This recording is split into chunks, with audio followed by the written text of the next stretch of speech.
Hello everyone. Welcome to Dead Time Stories. I know many of you enjoy listening to these videos as you fall asleep. So before you drift off, I'd love for you to leave a comment letting me know where in the world you're tuning in from.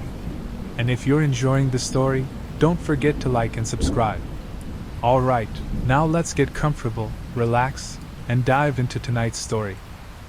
The first time it happened, I told myself it was glare. The afternoon sun ricocheted off a neighboring tower and slid across my screen, smearing faces into pale ovals inside the meeting grid. I was droning about projections when something moved in the video's edge, a slow, deliberate shape crossing my hallway. Not a trick of brightness. A passage. My neck popped when I turned too fast. The hallway beyond my chair was empty, a narrow run of hardwood that ended at a window, dust lifting like pollen in a gold shaft of light. No footsteps. No voice. Just the building's quiet hum 12 floors up, air handler, distant traffic, an elevator bell damped by concrete. "Did we lose you?" a square asked.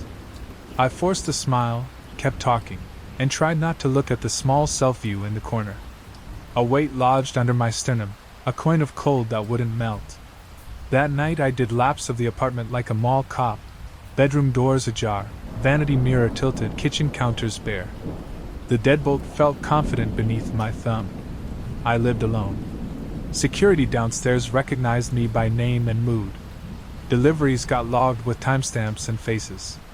To wander in, you need a badge, a code, or a miracle. When I brushed my teeth, I watched the bathroom mirror the way you watch a pond at dusk, waiting for a ripple to betray a lurking shape. Only my own face stared back, eyes bruised with poor sleep, jaw tight enough to ring. I told myself I'd been cooped up too long. The building had its nighttime vocabulary, pipes clearing throats, steel settling. Every sound had a history. If I could name them all, maybe I could pin the coin of cold to a cause and pry it loose. I left the hallway light on and slept facing the door. In the last dim minute before sleep closed like a lid, I saw that coin fall through me again, deeper this time, as if something at the end of the hall had leaned closer, testing how far it could reach without being seen. 3 days later, catching up with my college roommate on a video call, he stopped mid-story. "Hold up," he said, squinting. "Who just walked behind you?" I pivoted hard enough to make the chair whine. Nothing. Bookshelf, lamp, plant. The same little geography I arranged to look like a life. My voice came out too light. "No one's here. I just saw them," he insisted. "Like right behind your chair." He laughed, but it was the brittle laugh you use to discourage your own nerves. "Maybe a reflection?" We finished the call, though either of us believed the small talk. Afterward I stood in the middle of my living room and tried to feel ridiculous. It didn't stick. The coin of cold had grown into something with edges. Each familiar noise asked to be reinterpreted. The elevator a rising breath held too long, the refrigerator's compressor a murmured name. I opened the hall closet and half expected a politely waiting stranger, hands folded, as still as an umbrella.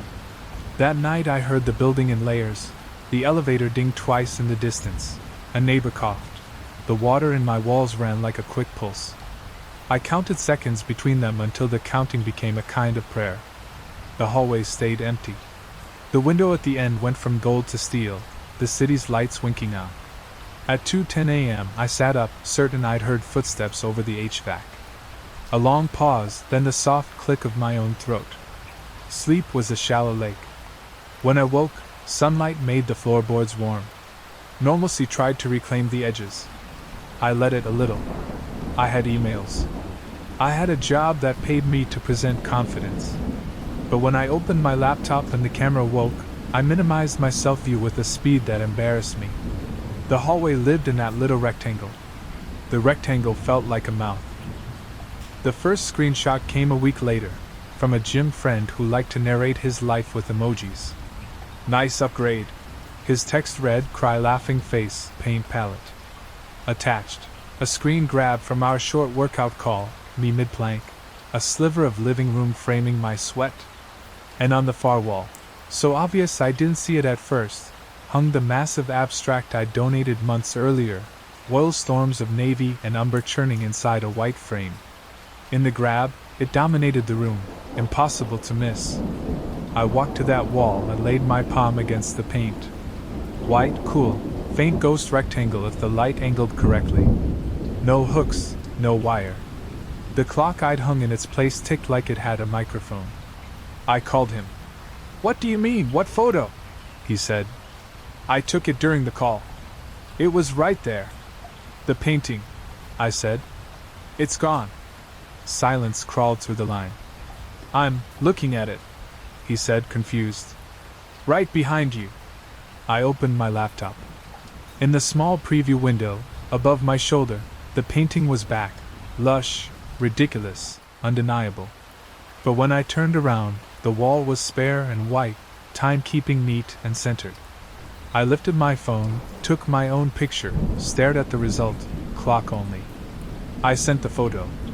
He sent another screenshot. Painting. My stomach dropped in an elevator that wasn't moving. The next days were a ritual. Photos of every wall at different hours, the timestamps like talismans. I collected screenshots from anyone who would humor me. Their images staged a version of my apartment from last winter. The leather couch I'd replaced with something smaller. The rug with a coffee stain shaped like a country. The knocked pot I never repotted. My own photos insisted on the present. Their pictures were a museum of me. When I explained it to my sister, she turned her face careful the way nurses do. "You're not sleeping," she said softly. "Screens do weird things." "Screens do weird things," I repeated, and watched my hallway in a 2-inch frame until my vision invented movement in dust. The shape returned on a Thursday while I reviewed numbers with my business partner. His expression small and serious in a grid of other small and serious expressions. It stepped into view in my hallway and stopped, as if the tape line was there, no farther, not yet. It wasn't defined the way a person is. It was the idea of a person, a condensation of someone who had decided not to be crisp. And still, my body understood, this is presence. "Visitor?" my partner asked. The question held casualness by its throat. "No." The denial came out thin. I didn't look over my shoulder. I watched it only in my self-view because the part of me that can ruin everything wanted proof. It remained still for 3 full breaths, then drifted left, leaving the frame as if exiting stage. After the call, I opened every door. The bathroom light cold. The second bedroom with its aspirational desk. The utility closet with its brooms like spears. I crouched to peer under the bed and felt something juvenile and humiliating crackle across my skin. I set my phone on a shelf and started a continuous video pointed down the hall. On my laptop, I launched another feed. On my tablet, a third. The devices watched one another eye to eye, a triangle of glass and permission. Hours crawled. When I reviewed the phone's video, the hallway was clean. On the tablet, midway through the afternoon, the painting appeared briefly on the wall, then blinked away. On the laptop recording, the shape paused again and turned a face that refused to decide itself toward the camera. I scrubbed frame by frame. At one point, its edges jittered and the old leather couch wavered into being in the background as if it had never been carried to the curb. I did not call my sister back. I ordered blackout curtains to strangle the afternoon glare. I told myself the human brain achieves continuity by lies too small to notice. Then I noticed. The doorman, Luis, had worked there a decade. He had a patience like thick rope. I brought him coffee and my problem. He listened without fidgeting, which made me want to confess more. When I ran out of sentences, he nodded toward the ceiling. "Old building under the new," he said. "They kept the skeleton. Sometimes bones creak." He showed me the security feed from my hallway, a fisheye that made straight lines bow. "We only keep 30 days," he warned. We watched the last afternoon. At 3:19 p.m., on his screen, the old couch filled my living room again. Not a glitch. It sat heavy for 11 seconds, then phased to the current couch as if a finger dragged a slider from past to present. My mouth dried. "That's not possible," I said, a phrase I was using more. He scrubbed back. "Same phenomenon, different day, Different object. The rug with the coffee country, the tall floor lamp I'd given to a neighbor. Sometimes the overlay aligned, sometimes it slid a few inches off, like a badly placed transparency. No figures. The hallway remained lonely in security's eyes. I asked for copies. He hesitated, then burned me a thumb drive like a favor. You could talk to 617, he said. She takes pictures of everything. Bird, building, breakfast. 617 was a woman with silver hair and a tidy office of cameras. She spoke in soft, deliberate phrases. When I tried to describe it, she shook her head. Show me. We pointed one of her DSLRs at my hallway and tethered it to her monitor. The live view was indifferent, a professional witness. We watched for an hour and caught nothing. She fussed with shutter and ISO and focus, humming. Sensors lie in their own ways, she said. Each brand sins differently.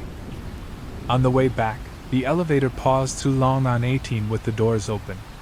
The car made a soft sound, not quite a whine, more like a patient inhale. I stepped out and back in because I felt observed, because I didn't want to be polite to something that lived in machinery. That night, in my own bed, I dreamed of a room arranged at slightly different angles. When I woke, my clock insisted 3:19 a.m. The building hummed a note I hadn't heard before, like a hand playing the rim of a glass. I borrowed a friend's old camcorder, the kind that required tapes with spooled guts you could hold. I wanted a witness that wasn't networked, that had no idea how to back up to a cloud. I set it on a tripod facing the hall, hit record, and left the apartment to walk the block twice, just to see if presence changed when attention did. When I returned, the air felt rearranged, the faint scent of dust that had remembered to fall, a note of cold, as if a door had been opened and closed. I rewound, pressed play, and watched my empty hall for an hour. Nothing. No couch toggling, no painting shrugging back to the wall. Outside the frame, my laptop, still running a recorder, caught the painting fading into place at minute 36, lingering as if waiting to be noticed. The split annoyed me like a riddle badly told. I wrote times on an index card. 3:19 p.m. couch appears. 11:06 a.m. lamp. 1:57 p.m. rug. A pattern suggested itself, and then refused to form. If it wanted to be understood, it stayed coy. If it wanted to be feared, it knew enough to be almost comprehensible. That evening, the figure returned and did not move. It occupied the hallway with the confidence of ownership. A cold drifted from it like air-conditioned air spilling from a store. In my headset on the active call, someone asked a question, and I answered with the wrong words. I muted and stared at the 2-inch version of my home where a human outline stood, crisping at the edges like paper held near flame. I took one step toward the hall, and it took none. I took another, and the cold sharpened as if I were stepping into a shadow that had weight. I reached the doorway, and the shape remained 2 inches tall, living only in the glass, the real hall vacant. When I extended my hand into the space it occupied on screen, my skin prickled, no contact, but a sensation like mild electricity, the kind you get from old TVs. I backed away, heart too proud to sprint. At 11:23 p.m., my phone buzzed with a calendar alert I didn't create. Title: Don't answer. Location: my living room. I tapped into details. No sender. When the clock ticked to 11:23, my laptop chimed with an inbound call from a contact with my name. The call request hovered, my name, my own face smoothed by the algorithm's desire to generalize. I let it ring into timeout while all my screens stayed alert enough to blink. When the call expired, my hallway darkened slightly on the laptop and brightened slightly on the tablet, as if two cheap bulbs were fighting over one socket. I opened the thumb drive Luis had given me. The files were titled by date and camera and a string that meant nothing at first. Digging into metadata, I found a field that my software labeled frame derivation offset. On 3 of the videos where the couch flickered in and out, the offset was -00:01:24.000, as if the system thought some frames were derived from a source 1 minute and 24 seconds earlier than themselves. On others, the offset grew, -00:03:19.000, -00:07:45.000. A backwards drift. You can rationalize almost anything if it comes in numbers. At midnight, I walked the hallway again. I pressed my ear to the wall. A faint, static-laced whisper sat on the other side, like a radio tuned between stations. Now and then a syllable peaked, a soft, "Please," or maybe just, "Breeze." The next day, a padded envelope waited at my door, no return address, my name in a fine, deliberate hand. Inside, a brass key and a black USB drive wrapped in tissue. The drive contained a single folder. If you're seeing this. Inside, text files with dates from last year, and audio logs recorded in a voice that could have been mine if you sanded some vowels. The voice said, on a day in February, "I think it remembers layouts. It prefers them. It wants to reassert the room." Another day. "Do not accept calls after 23:23. It talks then, but only in captioning." A week later. "I think I saw myself, but at a different distance." I stared at the key and knew which door it wanted. The locked storage on the end of my hall had old brass hardware no one replaced because it was charming. The key fit with the satisfaction of clichés. Inside, dust, a folded tarp, a cardboard box with a label in the same fine hand. On top lay a photograph of my living room from an angle that wasn't possible from any doorway, slightly above, slightly behind, as if the building had taken it. The label on the box read, "For the next one." Beneath the photograph, notebooks, each page dated, a cramped handwriting cataloging small phases and their durations. The author signed her entries, "Evie," and sometimes wrote second-person notes to herself. "Don't fix the clock, it won't matter," and sometimes addressed an imagined reader. "If you got this far, you'll want to leave, but leaving changes where it shows." Evie included diagrams, rectangles for rooms, arrows for sidelines, dotted lines for the places the past bled through the strongest. She had recorded a daily, peak time, when overlays were boldest. Some weeks it was 3:19 p.m., other weeks 6:02, then it would slip, as if something were rehearsing and altering its cues. She drew the couch in thick pencil and labeled it "Anchor." The painting, "Signal." At the center of one diagram, where the hallway met the living room, she had written, in block letters, "Someone lives in the echo." In an entry late in the year, she sounded thinner. "They called me with my name," Evie wrote. "I let it go to captions. The words were not what a person would choose, but they were what a predictive text would choose if it were haunted. It wrote, 'Turn yourself around.' I did, and there I was, walking past the doorway. I searched her name online and found a lease transfer notice. Elena Vass, moved 4 floors down 4. Daylight preference. No social feeds, no photos, not even a LinkedIn ghost.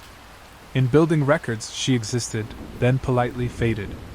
At 11:23 that night, the call came again from a contact labeled with my name, and an emoji I might have used. I opened it. The screen split into my own living room, my own hallway, but from an angle just off my camera. Captions appeared without sound, white on gray. "Don't be afraid," they wrote. "Not yet." In my live view, behind me, the painting lifted its colors like a bruise. On the call, the hallway deepened beyond geometry, as if it were trying to remember how far it used to go. The caption scrolled like a news ticker translated from an older language. "Please stand in the hallway," they wrote. A line. My throat tightened around a wordless refusal. The figure emerged in the call window's hall, the same not quite person the meetings had shown me, edges shivering, features undecided. In my real hallway, air, dust, my own breath. I typed into the call chat. "Who are you?" The answer arrived as captions, each word like a prediction. "The person the room prefers." Then, "You are also that." The apartment's temperature fell with drama. Compressors woke and joined to him. I took the notebooks and scattered them on the floor around me like a ward. Elena had underlined a sentence twice. "It seems to need us to recognize it." Attention is food. I minimized every window, killed the displays, silenced the screens, and the cold receded as if sulking. When I turned them back on, the figure had returned to its mark, patient as a stagehand. At 3:19 p.m. the next day, every device I owned took a synchronized, uncommanded screenshot. The images saved into a new folder titled Home. No path, no parent, an orphan directory squatting on desktop and phone alike. In each image, I stood in the hallway, though at 3:19 I'd been out buying batteries. In each image, over my shoulder, a person who could be me looked into the lens. I zoomed and the pixels broke politely without giving me a face. That evening, the elevator stopped at every floor on the way up, doors opening onto empty lobbies. At each stop, a breeze exhaled into the car, cool and stale as library stacks. When I reached my floor, the hall was longer than it had ever been. I took 3 slow steps and watched the geometry inch back into its usual place, as if caught in the act of stretching. I slept with Elena's notebooks under my pillow like scripture. At dawn I wrote in my own hand on a fresh page, "I am being rehearsed." The day the couch reappeared in both reality and recording, it did so with a weight I felt through my shoes. I heard the legs settle into grooves they'd worn last year. For 9 seconds, it was indisputably here. The leather smell resurrected, the sag in the cushion I used to avoid. Then it faded like condensation wiped from glass. My phone buzzed with a caption from no app. Alignment improving. That night, the call from my own name opened without my touch. The figure waited at the end of the digital hall. The captions, relentless. "Please stand in the hallway. Turn to face me." On impulse or obedience, I did. The real hall remained empty. The glass hall contained a person standing where I stood, like a mirror with a delay that had finally caught up. We raised our hands at different times. The captions wrote, "Good enough." Air pressed against my chest, not hands, not wind, but pressure, as if the room had exhaled and chosen not to inhale again. The lights dimmed 2 increments, the exact 2 I use when I'm trying to be gentle with myself. In the periphery of all screens, the painting pulsed its blues. The phone camera, unasked, switched to front-facing and showed me with a lag that ran underwater. My lagged self blinked, then did not. "What do you want?" I typed, fingers big and imprecise. The answer arrived leisurely. "Consistency." Then, after a pause as long as a held breath, "Company." Somewhere below me, a door slammed, the sound traveling up the shaft like a scold. In Elena's notes, I found a final page tucked in the back cover, a sentence in a different pen. "It doesn't steal you. It trades places with the version from the room it misses most." In my screens, my other lifted a hand in a small, tired wave. I didn't wave back. I closed every display. The apartment brightened by a measurable degree. I stood in the hallway with the quiet carving itself around me, and I considered how many versions of my life the building had seen and saved, and how many of those versions would stand very still if asked. I woke to tapping. Not the neighbor's broom against ceiling, not the HVAC groan.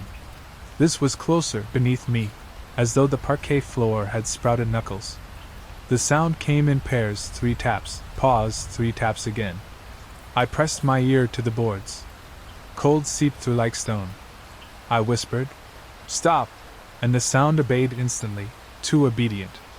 The next morning, I examined the hallway floor. No seams, no traps. But when I pressed along the grain, a subtle give announced itself near the baseboard. The boards dipped under my palm as though something hollow waited beneath. I fetched a screwdriver, pried delicately, and revealed a rectangular cut I had never noticed, sealed with old paint the color of neglect. Inside, a cavity no larger than a suitcase. The cavity held a box, same handwriting as the first, same delicate letters. "Do not remove until you're ready." The lid resisted, then sighed open. Inside, videotapes labeled with dates, years before I'd moved in. One bore my move-in month, though in that year the apartment belonged to someone else. I borrowed a neighbor's dusty VCR, plugged it into my smallest TV, and pressed play. Static parted, revealing the hallway, my hallway, but dressed with furniture I never owned, floral couch, hanging ivy, stacks of newspapers. A woman cross-frame, pausing to peer into the lens with the hollow calm of someone who has seen the audience already. She mouthed something. No audio. I leaned closer. Her lips spelled a phrase too deliberate to misread. You don't belong here yet. When the tape ended, the VCR spat a faint chemical smell. I checked the label again. Date 3 months before I'd signed my lease. That night the tapping resumed, but slower now, like a patient heartbeat waiting for me to answer. I tried not to answer it, but silence was worse. Each pause stretched like held breath, waiting for reply. So I tapped back once. The floor chilled as if pleased. The next morning, every device I owned had a new file titled Response. The contents, transcripts of conversations I'd never had. One read like an interrogation, my name repeated, questions about where I kept keys, who I let visit, which memories I favored most. Another read like lullabies warped by machine translation. Sleep under the hallway where the time is flat. I showed Luis at the desk. He listened, frowned, then admitted quietly. People say this tower wasn't supposed to be this tall. They used old foundation, stretched it. Sometimes the old floors bleed. Back upstairs, I noticed my hallway looked longer again, just by 2 steps, like an optical trick. But when I timed my walk, it took 4 seconds longer end to end. At 11:23 that night the call came. This time, 2 captions spoke at once, one in the usual flat tone, another in italics, mismatched. The first wrote, "Stand in the hallway." The second overlaid, "Urgent. Do not." They argued silently across the bottom of the screen until the words tangled into nonsense. My throat tightened. 2 voices, both wearing my name. One wanted me closer. The other wanted me gone. The figure in the glass had split in 2, one clear, one blurred. Both watched. Both waited. I woke to find a photo tacked on my fridge with a magnet that hadn't been there yesterday. The image showed me asleep, profile lit by the glow of the city. In the photo, my mouth twitched as though speaking. At the bottom, scrawled in Elena's handwriting, "It will try your face next." For the first time, I thought of leaving the lease, breaking it, vanishing. But Elena's note warned me. Leaving changes where it shows. I feared what that meant more than staying. The next call came midday. My partner droned about margins while I stared at the self-view. Behind me, the blurred figure sharpened, features forming until I saw me. Not lagged this time. Not underwater. Perfectly parallel. He smiled when I didn't. He raised his hand as though volunteering. "Hello?" my partner asked, thinking I'd frozen. The second me mouthed something. I couldn't hear. But the captions filled in. "Let me speak." I yanked the power cord. The screen died. But in the black reflection, my second self lingered half a second too long before fading. That night, every mirror in the apartment fogged over though no shower had run. In the condensation, words appeared scrawled backward. Trade. I forced myself to play the next tape from the box. Date, my birthday, years before I lived here. The footage began with a man sitting cross-legged in the hallway, camera placed low. He looked tired, edges dissolving as though the tape disliked him. "It wants constancy," he said to the lens. "It wants furniture not to move, clocks not to change. It hates that we change. It hates us for it." He leaned closer. "So it builds doubles. Keeps us in layouts we abandoned. It keeps asking for company. Don't give it yours." Halfway through, his image blinked away, replaced by mine. Today's shirt, today's hair. I hadn't recorded it. I leaned closer to the screen. On tape, my double smiled, then whispered, "But sometimes it's lonely." The VCR ejected the tape with a clatter, as if rejecting what it had played. I sat with lights off, Elena's notebooks open around me like judges. The building creaked, settling into its bones. I tried to pretend it was only concrete. But when the pipes sighed, I swore the word "stay" threaded through. At 3:19 the next day, my hallway lengthened again, dramatically this time.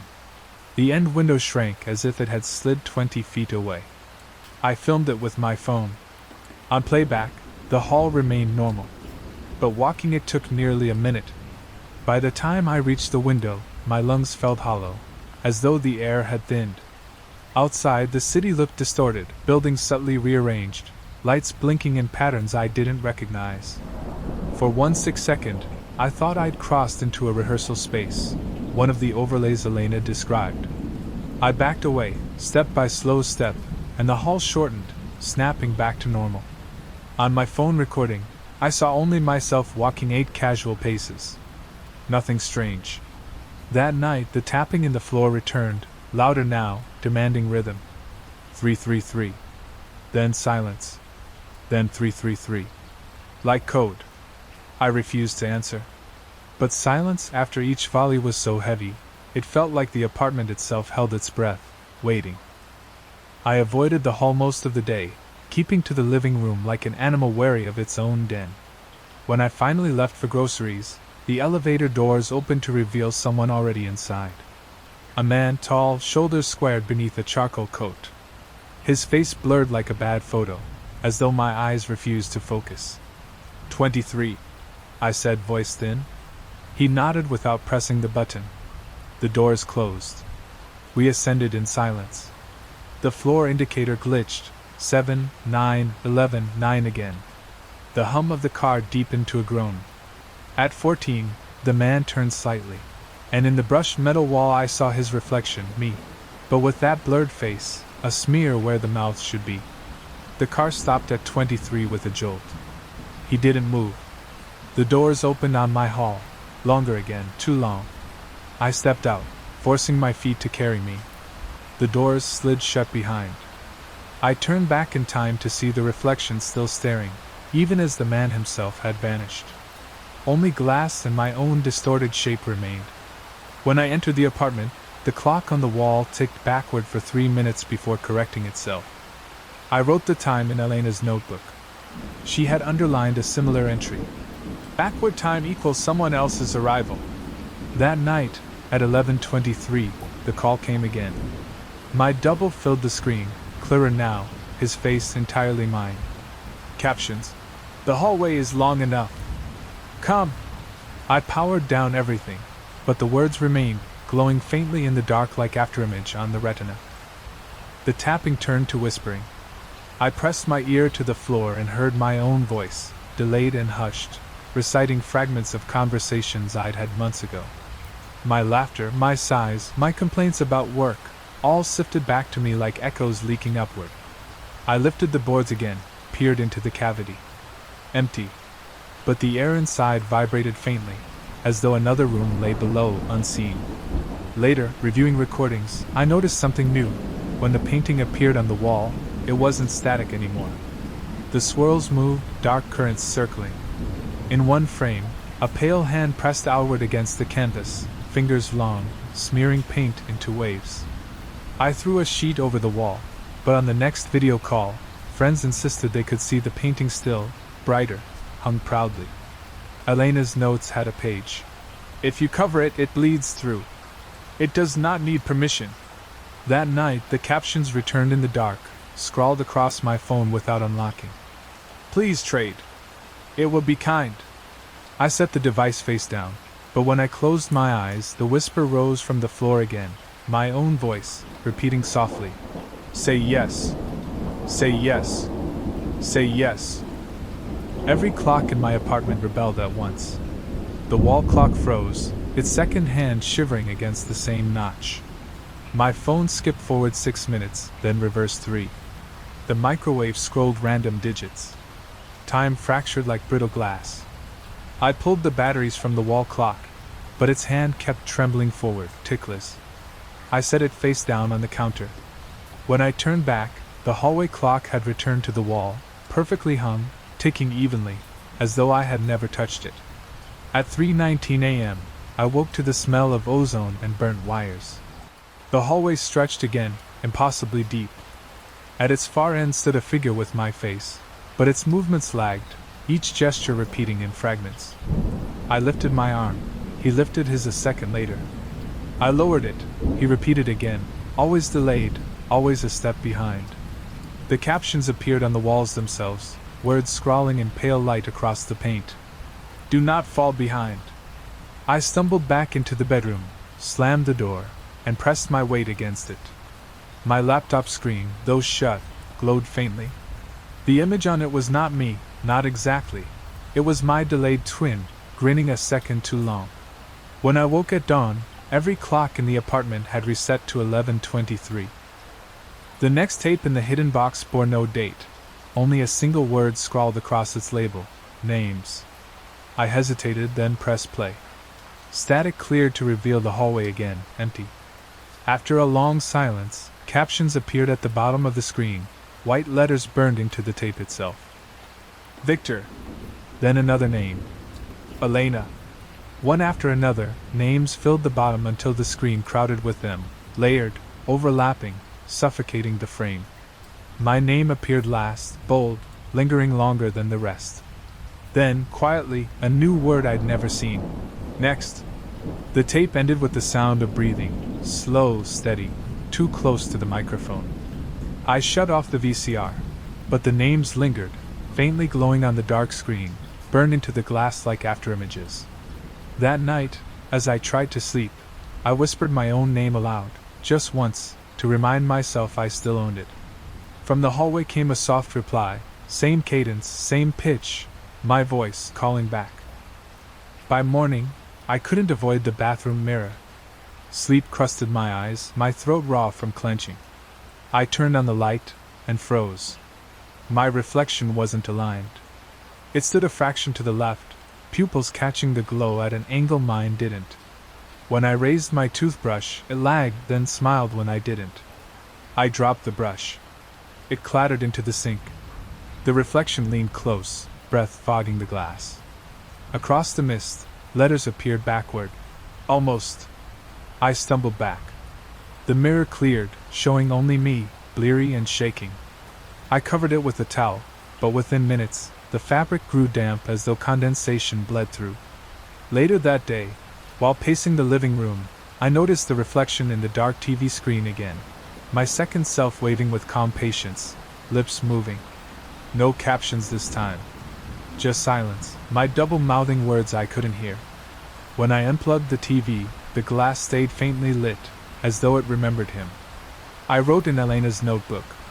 Reflection no longer loyal. Belongs to it now. That night, no call came at 11:23. Instead, 3 knocks rattled my apartment door. Firm. Patient. Too polite to be random. I held my breath, every muscle locked. The peepholes showed only the hallway, stretched too long, window distant. No one stood there. Yet the knocks repeated, 333, the same rhythm from the floor. I whispered, "Go away." Silence. Then a new sound, a key sliding into the lock. I lunged, twisted the deadbolt just as the knob began to turn. Metal met metal in a harsh scrape. I pressed my shoulder to the door, heart pounding. Through the wood, a voice identical to mine whispered, "Trade." The knob went still. The hallway quieted. When I dared look again through the peephole, the window at the far end of the corridor blinked, as if eyes had just closed. I slept with every light blazing, notebook clutched to my chest.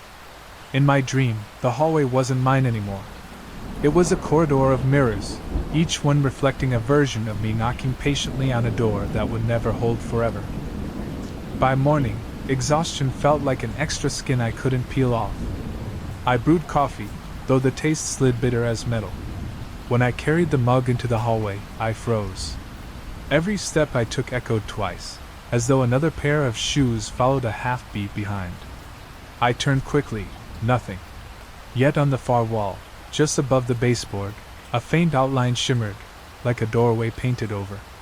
Elena's notes whispered in my mind. It remembers previous structures. Do not open what isn't there anymore. I pressed my palm against the shimmer. Cold stung my skin. For a moment I swore I felt a hand press back. That afternoon, I flipped through the old tapes again. One labeled corridor played static before showing dozens of hallways, each slightly different. Wallpaper instead of paint, different light fixtures, lengths changing like lungs inflating. In every one, a version of me walks slowly away from the camera, never turning back. The caption scrolled, "Choose yours." I shut off the VCR, but the static bled into the walls, faint hissing like the ocean trapped in plaster. At 11:23 sharp, the knocking resumed. This time louder, more insistent, rattling the deadbolt. I shouted, "Leave me alone!" My own voice answered from the other side, "Let me in." The peepholes showed nothing but dark. Then, for the first time, a face appeared, my face, but pale, edges blurred as though captured in poor reception. His lips moved, and captions appeared across the inside of my door in faint light. "Please trade. You won't feel it." The knob twisted violently. I pressed with all my weight. Behind me, every screen in the apartment flared alive. My duplicate filled each one, calm, patient, waiting. Then silence. The pressure on the door vanished. When I opened it a crack, the hallway looked normal again, short, still. But the window at the end now reflected me, though it shouldn't have. Angles made that impossible. The reflection raised its hand in farewell before vanishing like steam. I slammed the door shut, bolted every lock, and wrote in Elena's book, "It grows bolder. Next time, it won't knock." The next morning, I left for work just to breathe air not recycled through haunted vents. When I returned, my apartment door was ajar. Panic surged. Had I forgotten to lock it? Inside, the rooms looked unchanged at first glance. But silence pressed heavy, too perfect, like the world paused.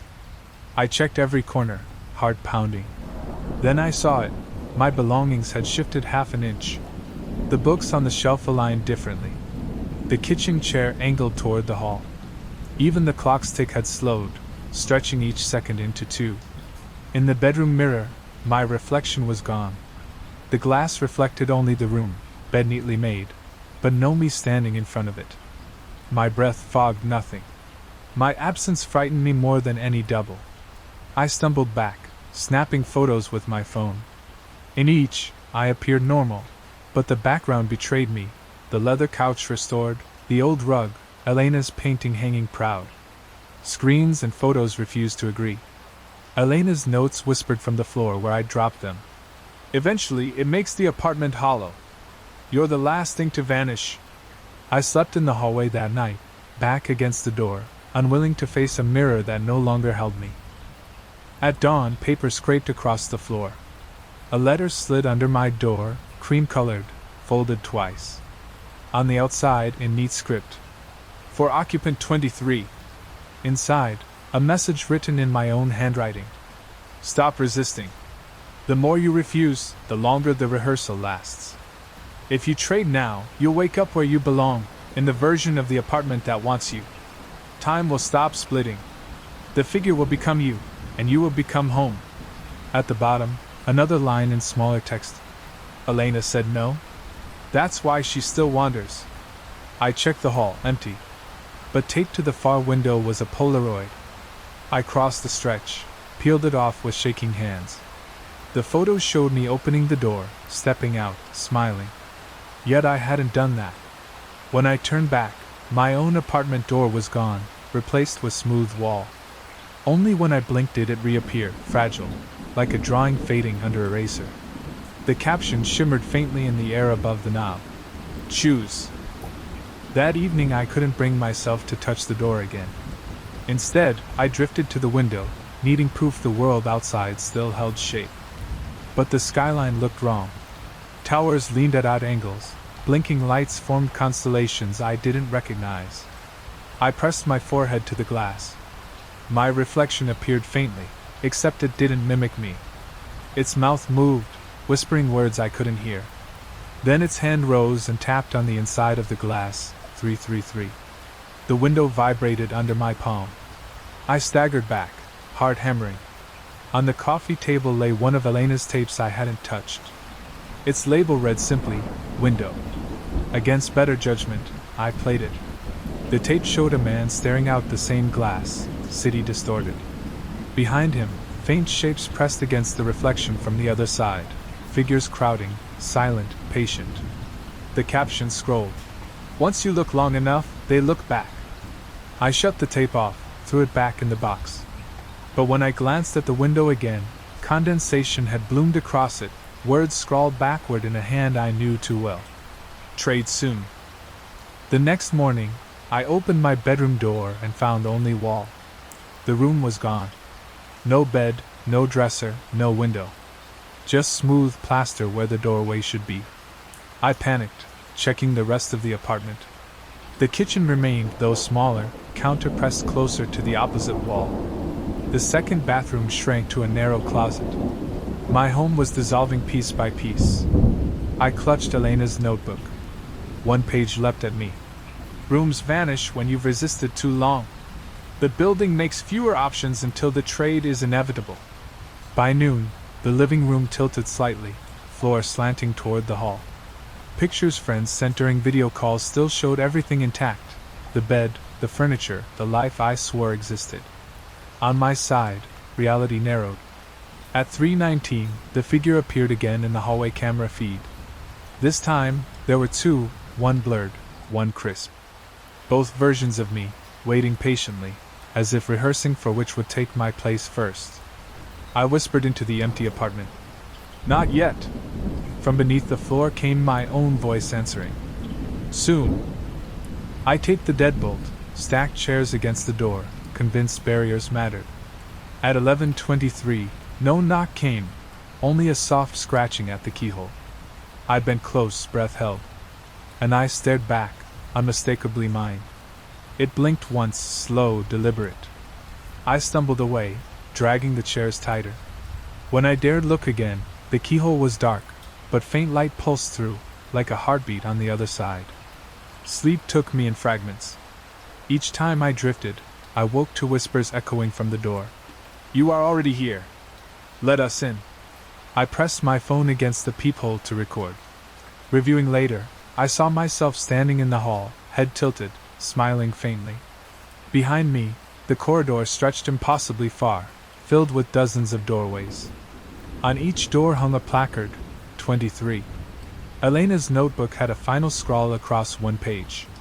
The doors multiply. Each is true. Choose wrong, and you won't come back. I didn't sleep after that. The next day at work, colleagues told me my voice on calls sounded wrong, metallic, delayed, words clipped like bad audio. One messaged privately. You okay? Feels like someone else is speaking through you. At home, I tested it. Recorded myself reading aloud. Playback chilled me, my tone hollow, mechanical, stripped of warmth. Worse, sometimes the voice continued speaking after I'd stopped, repeating words I hadn't chosen. Yes. Trade. Ready. I unplugged every device. Still, faint sound lingered in the air vents. My own voice calling softly. We can do this together. Step out. Join.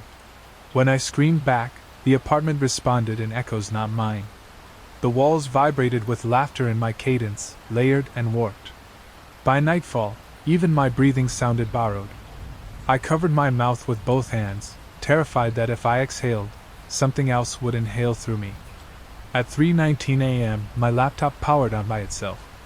No call, no caption. Just my face filling the screen, lips moving. I strained to hear. The words were clear this time. Tomorrow is the trade. I didn't leave the apartment all day. Food rotted in the fridge, air grew stale, but stepping outside felt like surrender. The notebooks circled me on the floor, their pages scattered like shields. Still, the captions came, flaring across the walls, projected without source. Tonight. A line. Stand in the hall. Trade is kind. I tried to resist, but fatigue wore me thin. My head nodded as if agreeing on its own. I flipped through Elena's last entries again, hoping for an escape clause. One line bled through in smeared ink. The only defense is disbelief, but it will grind that down too. The grinding had worked. Every corner of the apartment felt expectant, hungry. Even silence pulsed, counting toward 11:23. At 10:58, My phone buzzed with a notification I hadn't set. Final rehearsal. Location: my hallway. The lights dimmed in increments until only the glow from the end window remained. I sat in the living room, fists clenched, listening to the walls breathe. At 11:23, the apartment door swung open on its own. The hall stretched, endless, filled with doorways marked 23.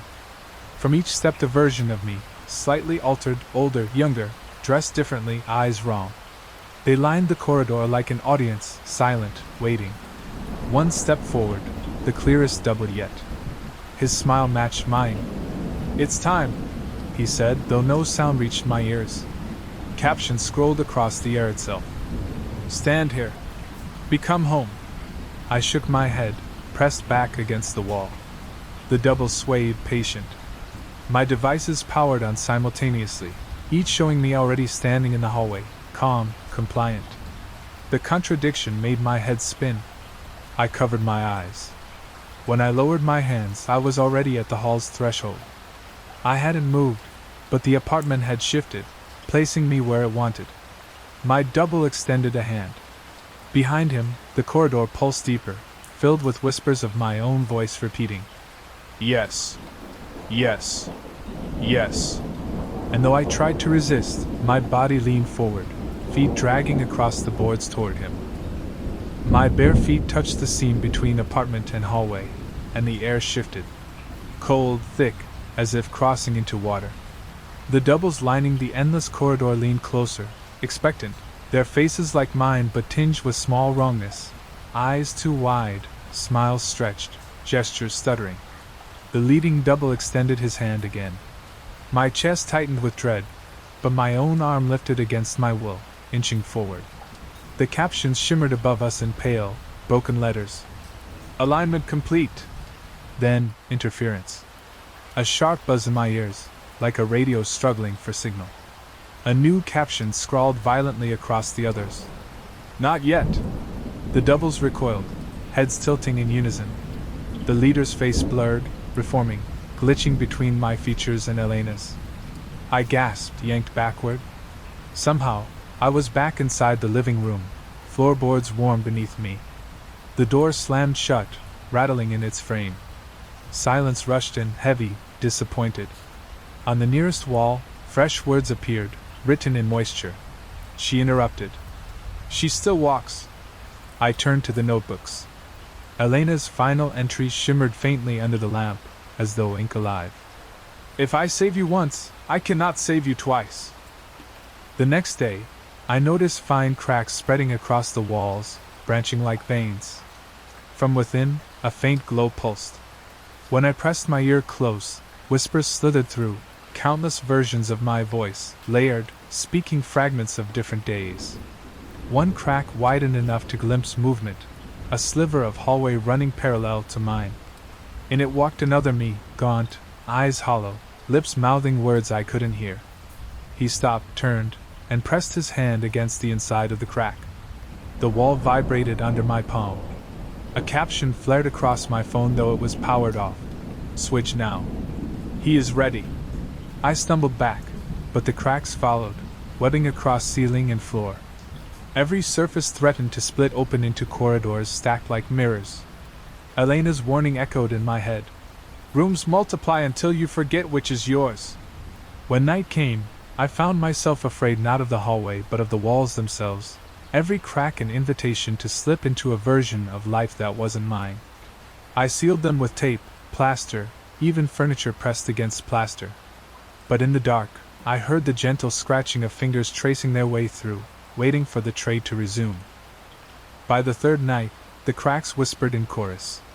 I couldn't drown them out.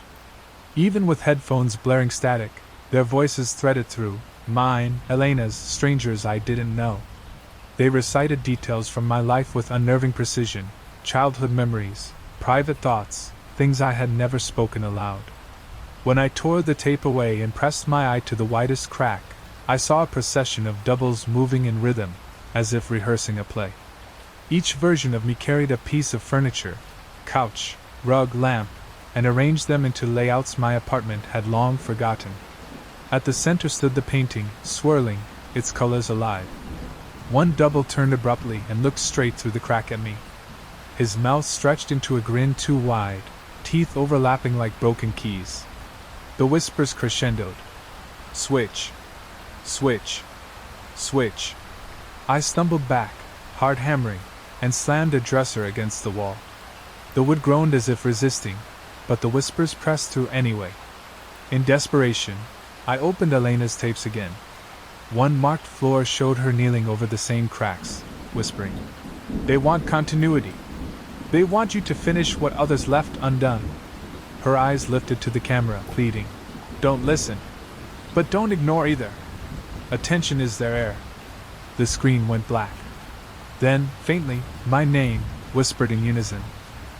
At 3:19 a.m., the floor itself split. Boards bowed upward, revealing a dark gap that breathed cool air.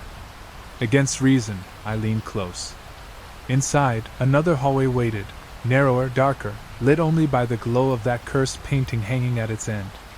From below, footsteps echoed. Then a figure emerged, crawling up through the gap. It was me, eyes vacant, skin pale as plaster. He pulled himself halfway into my apartment before halting, head cocked, waiting. Captions flared across my phone screen, though it lay shattered from my earlier panic. "He will finish your days. Go to his." The double's lips parted, voice gravelly but mine. "Trade. Please. It's easier." I shoved the boards back, slamming them down, pinning his hands beneath.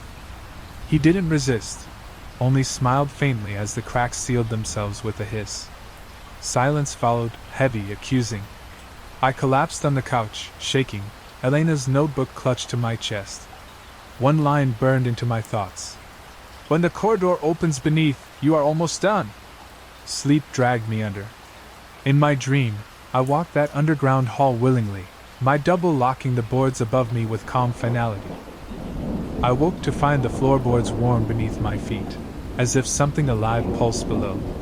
When I pressed my ear down, a rhythmic knocking echoed, 333, patient as ever. The cavity beneath smelled faintly of damp earth and ozone. Against all logic, I pried the boards again. The hidden corridor yawned open, darker than before, walls lined with faintly glowing cracks that pulsed like veins. At the far end, a door waited. Its wood looked swollen with age, brass handle polished by countless hands. On the door hung a plaque, 23. My stomach clenched. I whispered, "Not mine." The corridor whispered back, in dozens of voices that were all mine. "Yes." I forced the boards shut, hammered nails across them. But when I stepped away, the nails worked themselves free, clattering onto the floor one by one. The boards rose again slightly, eager, inviting. I collapsed against the wall, notebook open on my knees. Elena had written in shaky scrawl, "The door beneath leads to the oldest rehearsal. Once you enter, you never climb back." The air grew colder. From the cracks, I heard footsteps pacing, slow, deliberate, rehearsing the walk from that door to mine. By evening, every reflective surface betrayed me. The dark TV screen, the microwave glass, even the black of my powered-down phone, all showed a second me, smiling faintly, waiting. Sometimes he raised his hand, sometimes he mouthed words. Tonight he mouthed only one. "Ready." I draped towels, flipped screens face down, but the reflections persisted, shimmering faintly through the fabric. When I smashed the bathroom mirror, shards scattered across tile, and in each fragment, the double still stared back, multiplied, a dozen patient smiles. At 11:23, the apartment door eased open on its own. I didn't hear footsteps. Instead, I felt a shift, as though air itself tilted. The hallway stretched, every 23 door ajar, each spilling faint light. From one stepped my double, the clearest yet, features sharp, movements fluid. He spoke in my exact voice, no caption this time. "You're tired. I'll take it from here." I tried to scream, but only silence left my throat. He smiled gently, as though comforting me. Then he stepped forward, reaching. I slammed the door shut, bolted it, shoved the dresser against it. Still, the knob turned once, twice, testing. From the other side came my voice again, soft, coaxing. It doesn't have to hurt. I barely slept. Each time I closed my eyes, I woke to the apartment rearranged. The couch flickered between leather and fabric. The rug alternated, stained, clean, gone. Even the walls breathed, sometimes white, sometimes lined with fading floral paper I'd never chosen. At one point, I walked into the kitchen and found two versions layered together. My modern counter, and faintly overlaid, an older setup with yellow cabinets and a rotary phone. Both existed at once, jittering like two slides projected on top of each other. When I reached for a glass, my hand brushed both realities, cold and warm at the same time. The cracks pulsed brighter.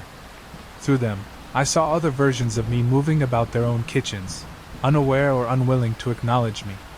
One turned suddenly, eyes locking with mine. He lifted a knife, not in threat but in offering, and pressed it against the crack until the tip scraped through, leaving a thin silver line on my counter. I dropped the glass. It shattered on tile that wasn't the same color twice in a row. The apartment hummed, deep and satisfied, as if it had proven a point. That night, at 3:19, every screen came alive at once. Dozens of versions of me filled each frame, each standing in their own hallways. Some older, some younger, some dressed in clothes I didn't own anymore. They stared forward in silence until one stepped closer to his camera, lips moving. The captions rolled across all devices simultaneously. "Choose," I whispered. "No." Every double smiled in unison. Then one, the clearest, the leader, spoke aloud. My own voice echoed through the speakers. "Then we'll choose for you." From the hallway came footsteps, synchronized, many feet walking as one. My door rattled in its frame, the deadbolt straining. The walls vibrated with whispers, cracks glowing white. I pressed my back against the dresser, heart hammering. The notebooks fell open around me. Elena's last scrawl seemed to move on the page, reshaping itself into fresh words. "If the doubles gather, the trade is already written. Run if you can, but the building follows." The door creaked, inching open despite the locks. Through the gap, I saw an eye, mine, gleaming in the dark. The door gave way with a slow groan, bolts scraping metal like teeth. I shoved harder, but the wood bowed inward as if the pressure wasn't from one figure but many. Through the widening crack, eyes peered, my eyes multiplied. Whispers spilled in waves. "It's easier if you let go." Then silence. The pressure ceased. When I dared glance again, the door hung open onto a hallway I didn't recognize. It sloped downward, lined with dozens of apartment doors, all marked 23. At the end shimmered the painting, vast and alive, its swirls pulling like a tide. Behind me, my apartment had changed. Walls were bare concrete, the furniture gone except for the couch I'd abandoned last year. Time was shedding layers. A figure stepped from the hall into my home. My double, clear, sharp, no blur left. His smile was small, almost sympathetic. "You're tired," he said softly. "Let me take the weight." My throat locked. I backed away, but every step carried me closer to the door and its impossible hall. The moment I touched the threshold, the apartment fractured. Walls flickered between decades, wallpaper, paint, exposed brick. Furniture appeared and vanished. I saw Elena's belongings for a heartbeat, then a stranger's baby crib, then nothing at all. Every reality layered, vying for dominance. The doubles poured in, filling the space like an audience returning to seats. Some ignored me, arranging rooms to match their memories. One sat calmly at the old leather couch, turning his head in mechanical jerks to study me. Another trailed fingers along the wall, leaving behind glowing cracks. The leader stood closest, his voice steady. "There's only one way this ends. If you don't choose, the building will." The painting pulsed, filling the air with blue-black glow. My skin tingled as if electricity crawled just beneath it. I clutched Elena's notebook, but the pages had turned blank, her words erased. Only one phrase remained, etched faintly into the cover. "The trade isn't loss. It's relocation." The doubles began chanting, soft and rhythmic, my own voice multiplied. "Trade. Trade. Trade." The floor buckled, splitting open, revealing the corridor beneath. The door marked 23 swung wide, waiting. The floor split wider, boards curling like paper. From the gap rose a draft of cold, metallic air. I peered down. The underground corridor glowed faintly, stretching farther than sight allowed. Every 20 steps, a door waited, identical, brass plaques reading 23. Some stood ajar, spilling light, others sealed tight. My double extended his hand again. "It's already yours down there," he said, voice calm, rehearsed. Behind him, the other versions of me nodded in rhythm, like parishioners. Their whispers harmonized. "Belong. Belong. Belong." I clutched the notebook, shaking. Elena's blank pages offered no guidance now. I tried to scream her name, but the sound fell flat, swallowed by the hum of the building. Then I noticed movement in the corridor below, someone walking away, silver hair glinting faintly. "Elena." She turned once, her face pale, mouth forming 2 words. I couldn't hear them, but I read her lips. "Not yet." The leader frowned, edges flickering as though Elena's presence destabilized him. He thrust his hand closer, eyes blazing like mine never had. "Choose now," he commanded. The doubles surged, filling every corner of the room. Some pressed against walls, their hands seeping into plaster like ink into paper. Others perched on furniture, movements jerky, unfinished. Their eyes fixed on me, hungry, pleading, certain. One approached, older than me by decades. His voice cracked with gravel. "We've all been here. You'll join us eventually. Why resist?" Another, younger, almost a child, whispered, "It's gentle if you don't fight." My vision swam. The apartment dissolved again into layered realities. I saw lives that weren't mine, families gathered around dinner, strangers pacing in grief, someone painting the very walls that now crumbled. The building had rehearsed countless tenants, folding them into its endless archive. The leader raised his arms, and the chanting swelled. "Trade! Trade! Trade!"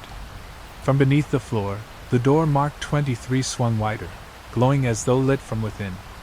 The hum deepened, pulling at my chest like gravity.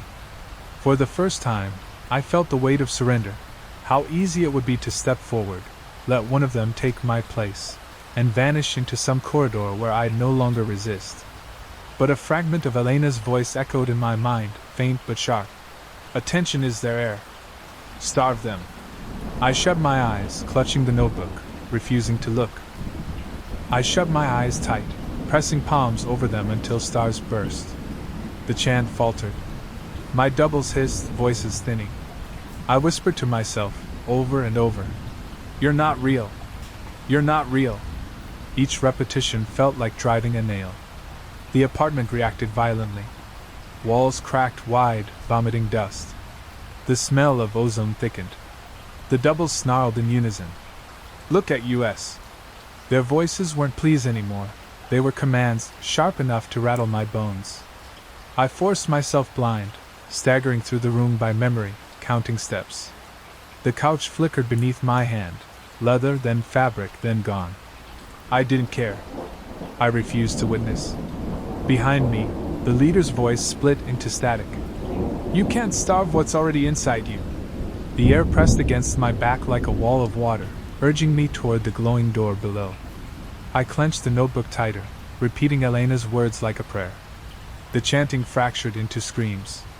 The building itself groaned, steel and concrete bending as if under enormous weight. Still, I kept my eyes sealed, nails digging crescents into my skin. And slowly, agonizingly, the voices began to fade. When I opened my eyes, the apartment was empty. No doubles, no cracks, no glowing corridors. Just silence, so complete it rang in my ears. For the first time in weeks, the hall outside looked normal. Short. Window steady at its end. I stepped forward cautiously. No stretching. No captions.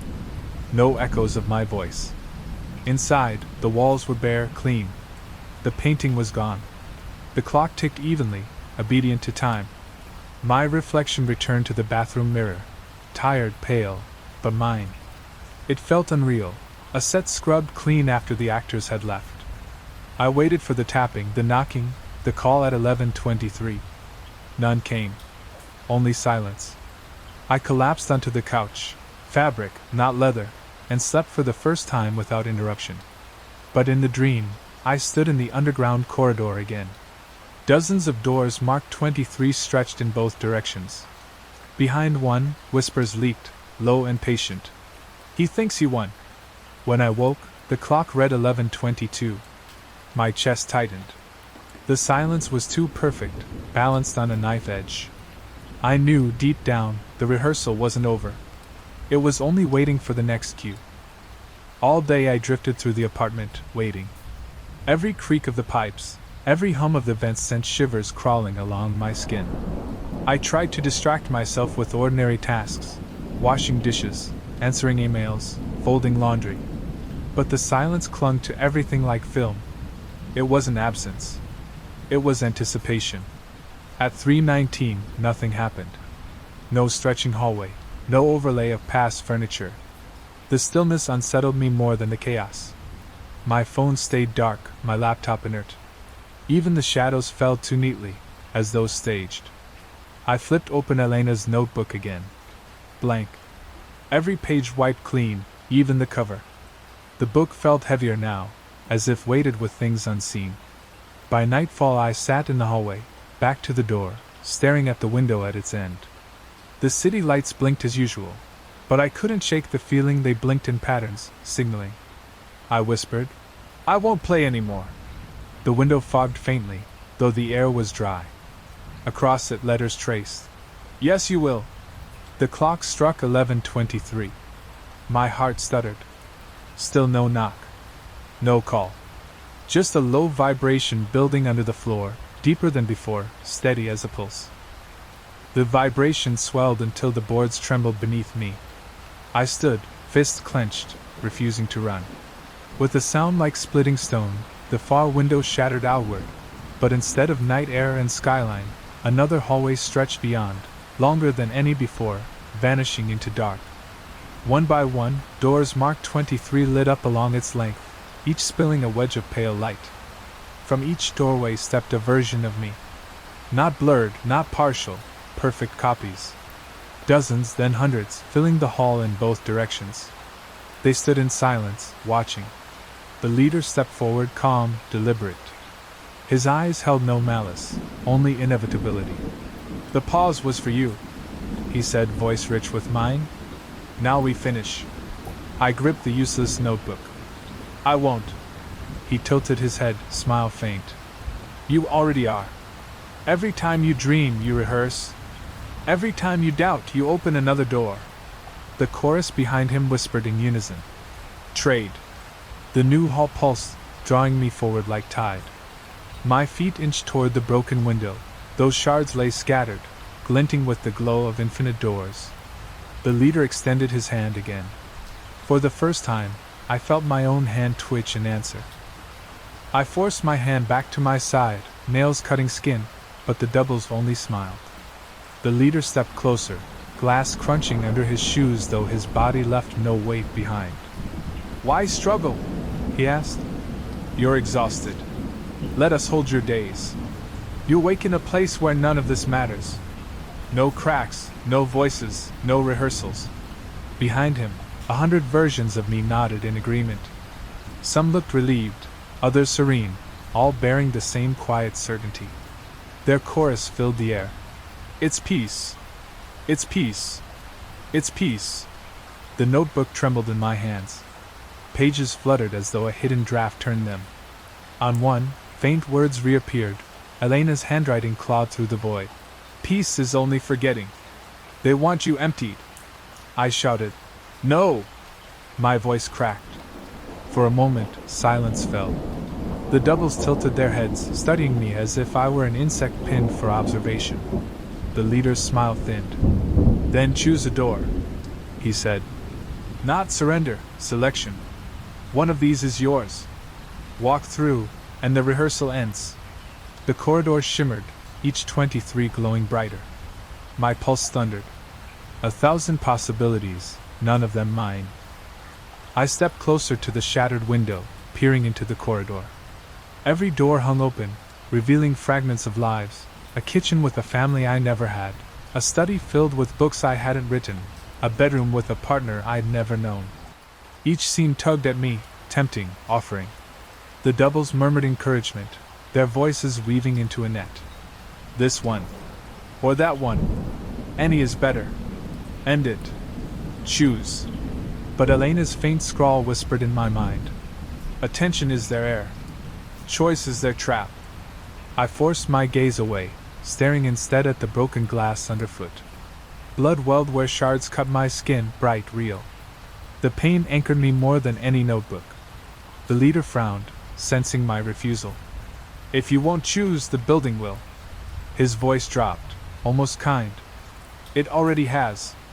The corridor convulsed, lights flickering, doors slamming shut in rapid sequence until only one remained open at the farthest end. Its glow pulsed, steady as a heartbeat. The doubles stepped aside, clearing a path.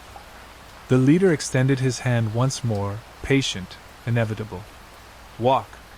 Finish. Behind me, the apartment dissolved, walls crumbling, floor buckling. My world was ending, funneling me toward the single door the building had chosen. The corridor throbbed with light from the lone open door, its glow spilling across the ranks of doubles. They stood utterly still, waiting, their faces masks of patience. My apartment behind me collapsed into silence, walls peeling into void. There was no retreat, only forward. The leader's voice echoed, soft but absolute. Step through. Let the rehearsal end. I staggered toward the door, shards grinding under my feet. My blood left a dotted trail, proof I was still real. At the threshold, I hesitated. Beyond lay a room arranged perfectly. My apartment as it had been the first night I moved in, boxes stacked, furniture pristine, hope still humming in the air. It smelled of new paint and beginnings. For a moment, the temptation broke me. To step into that frozen moment, to relive days before the cracks, before the whispers, before I understood the building rehearsed lives like scripts. But then I saw it. On the far wall, the painting waited, blue and black swirls shifting like a tide.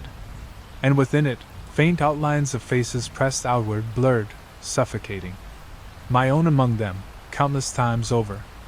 I clutched the blank notebook to my chest, remembering Elena's last scrawl. Attention is their air. Starve them. So I shut my eyes. I turned away. The doubles screamed, the corridor buckling, lights exploding in waves of static. Hands grabbed for me, but without my gaze they faltered, dissolving like smoke in wind. The hum of the building pitched higher, furious, collapsing inward. I fell. Boards shattered beneath me. Darkness swallowed everything. When I woke, sunlight streamed across my face.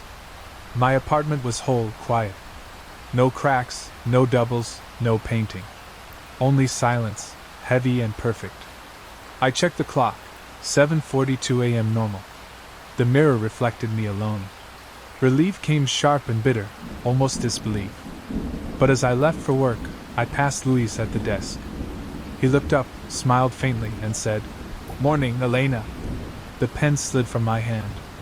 My name was gone.